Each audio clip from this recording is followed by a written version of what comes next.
कधी कधी आपण समोरच्याकडून अपेक्षा करतो की त्याने आपल्याला फिरवायला न्यावं, त्याने आपल्याशी बोलावं, पण जेव्हा ते घडत नाही तेव्हा होणारा त्रास खूप मोठा असतो. मग अशा वेळी आपण आपल्या छोट्या छोट्या आवडी शोधायच्या. अगदी स्वयंपाक करताना गाणं ऐकणं असू दे, छंद जोपासणं असू दे. असं वाटू शकतं की आयुष्य आता संपत चाललंय, आता काय उरलंय. पण खरं सांगू, ही वेळ स्वतःला नव्याने ओळखण्याची असते. इतकी वर्ष इतरांसाठी, जबाबदाऱ्यांसाठी जगलो, पण आत्ता जो वेळ हातात आहे तो स्वतःसाठी खर्च करायला काय हरकत आहे. समोरच्या व्यक्तीला त्यांच्या स्पेसमध्ये राहू द्या, पण म्हणून आपण आपल्या हक्काच्या आनंदावर फुली मारण्याची गरज नाही आहे. समोरच्याचं मौन जर आपल्याला टोचत असेल तर आपण आपलं बोलणं दुसऱ्या ठिकाणी शोधावं. तुमच्या मैत्रिणी असतील, कोणी नातेवाईक असतील, ज्यांच्याशी बोलून तुम्हाला मनापासून छान वाटतं, त्यांच्याशी पुन्हा संपर्क करा. मनातल्या मनात कुढत राहण्यापेक्षा कुणाशी तरी 4 शब्द बोललेले कधीही चांगले. सुरुवात तर कुठेतरी करावीच लागेल.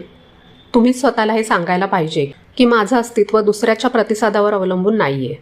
यजमानांनी त्यांच्या आयुष्याचा एक टप्पा पूर्ण केला आहे. त्यांना आता कदाचित एकांत पाहिजे असेल, त्यांना तो द्या. पण त्यांच्या त्या एकांतासाठी तुम्ही आपलं अस्तित्व हरवून बसू नका. 50 म्हणजे तर अनुभवाची शिदोरी आहे तुमच्याकडे. मग ह्या अनुभवाचा वापर स्वतःला सावरण्यासाठी नक्कीच करू शकता तुम्ही. फक्त एक लक्षात ठेवा, तुमच्यासारख्या खूप जणी आहेत ज्या अशाच परिस्थितीतून जात आहेत. एकमेकींना आधार देणं, एकमेकींना ऐकून घेणं, ह्याच्यातच मोठी शक्ती असते. जो आनंद आपल्या बाहेर शोधतोय तो आधी आपण स्वतःच्या मनात शोधूया. आज निवांत बसल्यावर ह्यावर नक्कीच विचार करा की माझा आनंद मी समोरच्या व्यक्तीवर अवलंबून ठेवणार आहे की स्वतःच्या मनावर.